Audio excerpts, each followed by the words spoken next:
existia uma multidão, esse era o povo de Israel. Então Deus olha para essa multidão de pessoas e promete uma terra que manava leite e mel.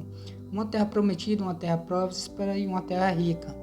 Então Deus ele ordena que Moisés selecione 10 espias mais Caleb e Josué. Então seria 12 homens para olhar essa terra.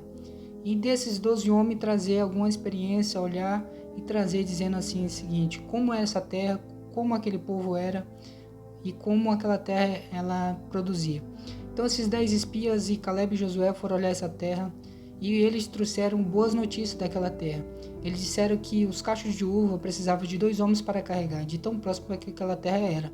Mas também esses 10 espias eles começaram a dizer: nós não temos capacidade de habitar essa terra, porque o povo que está lá é um povo forte, os homens são grandes, os exércitos são fortes. Nós não temos capacidade de adquirir essa terra pela nossa força. Mas eles esqueceram da promessa de Deus. E isso diz muito do que é a fé. Porque quando a fé ela é verdadeira, ela resiste ao tempo. Então Caleb e Josué disseram o seguinte: não, Deus prometeu essa terra para nós e eles vão nos dar. E nós temos capacidade de adquirir essa terra porque Deus nos prometeu. Então esses 2 homens foram os únicos 2 homens que Deus escolheu para adquirir aquela terra e entrar naquela terra. Deus disse que somente esses 2 homens que acreditaram iria ter acesso a essa terra. Por mais que fossem milhares de pessoas, somente esses 2 teriam acesso pela fé. Então a fé ela resiste ao tempo e ela te dá acesso ao extraordinário. Então por mais que aos olhos humanos seja impossível, por mais que a dificuldade seja grande, se a fé ela estiver no coração do homem, isso é o suficiente para Deus ele honrar. Então a fé ela sempre é um motivo a qual Deus ele honra as pessoas. Então quando você vê uma pessoa com muitas bonanças, quando vê uma pessoa tendo acesso a muitas bênçãos de Deus, é porque no coração dela existe fé. Ela acredita e vê algo diferente do que a maioria. Então Deus ele sempre honra a fé de uma pessoa.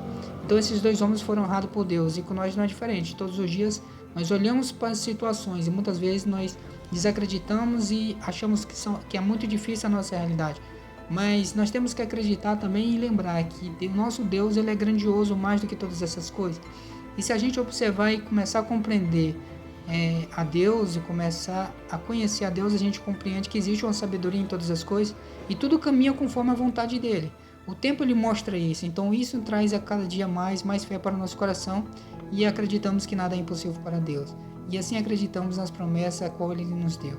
Então essa fé ela nunca pode sair do nosso coração, porque essa fé é o ponto que vai fazer o ponto de partida e o ponto que vai nos levar ao extraordinário de Deus, aquelas promessas que ele prometeu para cada um de nós. Amém?